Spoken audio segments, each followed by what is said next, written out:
हमारे खानदान में एक भी लव मैरिज नहीं हुई है और आगे भी नहीं होगी, समझा तू? अरे खानदान गया भाड़ में, मुझे रिश्तेदारों से कोई लेना देना नहीं है। ये मेरी जिंदगी है और इसका फैसला भी मैं ही करूंगा। देख रहे हो जी कैसे उस चुड़ैल ने इसे अपने ही परिवार के खिलाफ भड़काना शुरू कर दिया। ये भी अभी से ही उसके लिए हमसे इस तरह लड़ रहा है। कल को अगर वो इसकी बीवी बनकर इस घर में आ गई तो फिर तो वो हमारा जीना हराम कर देगी और हमें घर से निकाल कर बाहर फेंकेगी। इस उम्र में हम कहाँ भटकेंगे? माँ पापा आप लोग समझ क्यों नहीं रहे हैं? सोनाक्षी एक बहुत अच्छी लड़की है, वो आप सबका अच्छे से ध्यान रखेगी। और बुआ ने भी तो अपनी बेटी की लव मैरिज की थी, तो मेरी लव मैरिज में क्या प्रॉब्लम है? हाँ, ऐसी लव मैरिज जो साल भर के अंदर ही टूट गई, तलाक लेकर अब घर में बैठी है। एक तरफ जहां अनुज अपने माता पिता को अपनी लव मैरिज के लिए मनाने की कोशिश में लगा हुआ था, तो वहीं दूसरी तरफ पड़ोस में हॉल में ज्योति पंडित जी के पास बैठी थी। देखिए बहन जी, जैसी लड़की ढूंढने को बोला था बिल्कुल वैसी ही लड़की लेकर आया हूँ। संध्या नाम है इसका, बड़ी ही प्यारी बच्ची है, आपके घर को तो ये स्वर्ग बना देगी। लड़की तो सुंदर है ना जी, सूट सलवार भी पहन रखा है, कितनी संस्कारी लग रही है। विनोद तू बता तुझे कैसी लगी? अब मैं क्या कहूँ, आप जो पसंद करोगी वो अच्छी होगी। हाय मेरा राजा बेटा, कलयुग के जमाने में भी बिल्कुल श्रवण कुमार जैसा बेटा मिला है मुझे। पंडित जी आप इसके माँ बाप से बात करके हमसे मिलवाइए, आगे देखते हैं फिर क्या करना है। पड़ोस में रहने वाला विनोद जहां अपने माँ बाप की मर्जी से शादी करने के लिए तैयार था, तो वहीं दूसरी तरफ अनुज डिनर करते हुए अपने माता पिता से लड़ रहा होता है। बेटा तू जानता नहीं है लव मैरिज वाली लड़कियां कैसी होती हैं। कल को इसने तुझे हमसे अलग कर दिया तो हमारा क्या होगा? मैंने ठान लिया है, अगर मैं शादी करूंगा तो सोनाक्षी से ही, वरना जिंदगी भर कुआरा रहूंगा। आप लोग परेशान मत हो, हम भागकर शादी नहीं करेंगे। और वैसे भी अगर आपका एक बेटा कुआरा रहेगा तो क्या हुआ, दूसरा तो है, उसकी शादी अपनी मर्जी से करवा दीजिएगा। लेकिन अगर मेरी शादी सोनाक्षी से नहीं हुई तो मैं किसी और से भी नहीं करूंगा। इतना कहकर अनुज गुस्से में अपने कमरे में चला जाता है। देख रहे हो जी, अभी तो वो लड़की घर में भी नहीं आई है और उसने कैसे हमारे बेटे को हमसे अलग कर दिया। भाग्यवान तुम समझ क्यों नहीं रही हो, जवान खून है, हाथ से निकल गया तो गड़बड़ हो जाएगी। एक बार लड़की वालों से मिलने में क्या जा रहा है, कुछ बुराई लगेगी तो मना कर देंगे। अपने पति की बात सुनकर मायावती चढ़कर कमरे में चली जाती है कि तभी अनुज के पास सोनाक्षी का कॉल आता है। आज मुझे रिश्ते वाले देखने आए थे, माँ जवाब मांग रही है, क्या बोलूं मैं? तुम मुझसे शादी करोगे या नहीं? कोशिश में तो लगा हूँ मैं, बस कुछ दिन का और टाइम दे दो। मैं तुम्हें सिर्फ एक हफ्ते का टाइम और दे सकती हूँ, उसके बाद मेरे हाथों में भी कुछ नहीं है।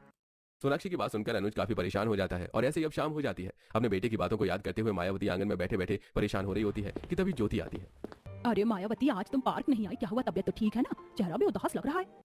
अपनी पड़ोसन ज्योति के पूछने पर मायावती उसे सारी बात बताती है, जिसे सुन ज्योति, हे भगवान, मुझे तो लगता है उस लड़की ने हमारे अनुज पर कुछ काला जादू कर दिया है, वरना कहाँ था हमारा अनुज ऐसा। लेकिन इस मामले में मैं तो बहुत किस्मत वाली हूँ, आज अपने बेटे के लिए एक लड़की पसंद की है, मैंने बिना कुछ कहे हाँ कर दिया उसने।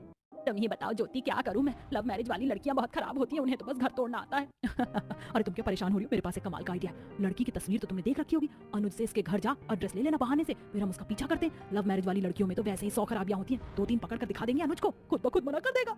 ज्योति की बात सुनकर अगले दिन मायावती अनुज से एड्रेस लेकर ज्योति के साथ सुबह से शाम तक सोनाक्षी का पीछा करती है। ये ऑफिस से निकलकर कहाँ जा रही है? जरूर अपने दूसरे आशिक से मिलने के लिए जा रही होगी, चलो इसका पीछा करते हैं। साड़ी से मुंह ढकते हुए ज्योति और मायावती सोनाक्षी का पीछा करते हैं और देखते हैं कि सोनाक्षी एक दारू के ठेके की तरफ जा रही है। हे भगवान मायावती, तुम्हारी बहू तो शराबन निकली, देखो कैसे दारू के ठेके पर जा रही है। मेरा बेटा किस दारू वाली के प्यार में पड़ गया। मायावती इतना बोली रही होती है कि तभी दारू के ठेके पर जाने के बजाय सोनाक्षी अपना रास्ता बदल लेती है और थोड़ी दूर पर बने मंदिर में जाकर पूजा कर बच्चों में प्रसाद बांटती है, जिसे देख ज्योति तो मंदिर गई है और हमें लगा ये दारू लेने जा रही है। आज मंगलवार है ना, आज के दिन तो बड़े से बड़ा शराबी भी भक्त बन जाता है। कोई ना, 2-3 दिन बाद आएंगे। ज्योति और मायावती अब 2 से 3 दिन बाद फिर से सोनाक्षी का पीछा करते हैं और देखते हैं कि सोनाक्षी किसी लड़के के साथ कहीं जा रही थी। ज्योति तो सरेआम लड़के के साथ घूम रही है, शादी से पहले इसके चाल चलन ऐसे हैं, शादी के बाद तो ना जाने क्या करेगी। सोनाक्षी उस लड़के के साथ बस स्टैंड पर जाकर खड़ी हो जाती है, तो वहीं ज्योति और मायावती भी साड़ी से मुंह ढककर चुपचाप से सोनाक्षी के पीछे जाकर खड़े हो जाते हैं। मोहित तुम्हारी बस आ गई, आराम से जाना और घर जाकर मुझे कॉल कर देना। मौसी जी को भी मेरा नमस्ते बोलना। ठीक है दीदी, चलिए मैं चलता हूँ, नमस्ते।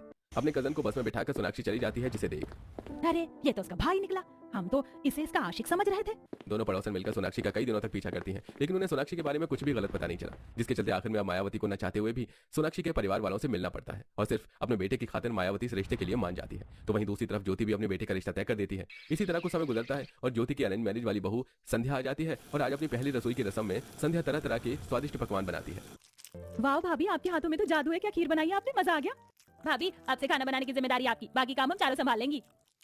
मैं आ गई हूँ ना, अब आप सब सिर्फ आराम करिए और घर की जिम्मेदारी मुझ पर छोड़ दीजिए। किसी की नजर ना लगे मेरी बहू को कितनी प्यारी है, और हो भी क्यों ना अरेंज मैरिज करके जो लाई हूँ। खाना खाने के बाद ज्योति एक बड़ी सी प्लेट में अपनी अरेंज मैरिज वाली बहू का बनाया हुआ खाना अपनी पड़ोसन मायावती के लिए भी ले जाती है। ये देखो मायावती, मेरी बहू ने अपनी पहली रसोई की रस्म में क्या कुछ नहीं बनाया है। बहुत किस्मत वाली हूँ मैं, भगवान ने बेटा भी हीरा दिया और बहू भी। तुम्हारा तो कल्याण हो गया, लेकिन ना जाने मेरा क्या होगा। कुछ दिनों में मेरी लव मैरिज वाली बहू आ रही है, मुझे तो लगता है कि वो हम बुड्ढा बुड्ढी को धक्के मार कर घर से निकाल देगी। मायावती इसी सोच में थी कि कब उसकी लव मैरिज वाली बहू आकर उसे और उसके पति को घर से निकाल देगी, और इसी तरह आखिरकार मायावती की भी लव मैरिज वाली बहू आ जाती है। सोनाक्षी भी अपनी पहली रसोई में तरह तरह के पकवान बनाती है, जिसे देख भाभी आपने कितना कुछ बनाया है। कितनी बढ़िया खुशबू आ रही है, मन कर रहा है सारा का सारा मैं अकेले खा जाऊं। खुशबू से क्या होता है, खाने में स्वाद भी तो होना चाहिए, पहले चख लो वरना वही बात हो जाएगी ऊंची दुकान फीके पकवान। अब जब सब सोनाक्षी के हाथ का खाना खाते हैं तो बहू, तुमने कोई कुकिंग कोर्स किया है क्या? कितना बढ़िया खाना बनाया है। इस बैंगन के भरते के सामने तो शाही पनीर भी फेल है। लव मैरिज वाली ने इतना अच्छा खाना कैसे बना लिया? चलो रोटी सब्जी तो हर कोई बना लेता है, मेन चीज तो हलवा है।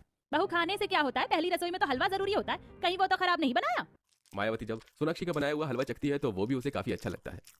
ये लव मैरिज वाली भी इतना बढ़िया खाना बनाती है, मुझे लगा नहीं था। लेकिन सिर्फ खाने से क्या होता है, खाना तो आजकल हर कोई बना लेता है। मेरा बेटा भी तो खाना बनाता है, ये जरूर एक ना एक दिन मुझे और मेरे बुढ़ऊ को घर से निकाल देगी। मायावती के दिल में यही बात थी कि आज नहीं तो कल उसकी लव मैरिज वाली बहू या उसके बेटे को ले जाएगी, या तो उन दोनों को घर से निकाल देगी। इसी तरह अब कुछ दिन गुजर जाते हैं।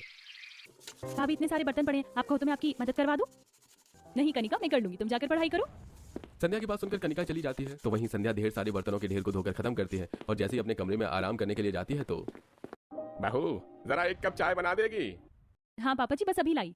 जहाँ एक तरफ अरेंज मैरिज वाली बहू पर बहुत जल्दी ससुराल की सारी जिम्मेदारी आ गई थी, तो वहीं दूसरी तरफ लव मैरिज वाली बहू सुबह जल्दी से उठकर घर की साफ सफाई करती है, नाश्ता बनाती है। इधर सब नाश्ता करते हैं, उधर सोनाक्षी लंच भी बना देती है, फिर कपड़े बर्तन भी धो देती है और नाश्ता करके ऑफिस के लिए तैयार होती है। अभी तो तुम्हें आए हुए ठीक से कुछ दिन भी नहीं हुए और तुम ऑफिस चली? अरे ऐसा भी क्या काम करना, शादी के बाद लड़कियां घर संभालती हुई अच्छी लगती है ना कि बाहर का काम करती। माँ, मैंने आपसे पहले कह दिया था कि सोनाक्षी वर्किंग है और आज के टाइम में तो हस्बैंड और वाइफ दोनों को ही कमाना चाहिए। क्या पता कब फाइनेंशियल प्रॉब्लम आ जाए। लेकिन घर के काम उसका क्या? अब इन बूढ़ी कपकपी हड्डियों के साथ क्या मैं घर का झाड़ू पोछा करूं? माँ जी, आप बस आराम करिए, मैंने सुबह जल्दी उठकर घर के सारे काम खत्म कर दिए और आपके और पापा जी के लिए भी खाना बना दिया, बस ओवन में गर्म करके खा लीजिएगा। इसने सारा काम खत्म भी कर दिया? जरूर बाहर जाकर मस्ती करनी होगी ना, तभी तो घर का काम किया है इसने। वर्किंग होते हुए सोनाक्षी अपने ऑफिस के काम और घर की जिम्मेदारियों को भली भांति निभा रही थी, तो वहीं दूसरी तरफ चलो घर का सारा काम खत्म हो गया, सबको खाना भी दे दिया, अब थोड़ी देर आराम कर लिया।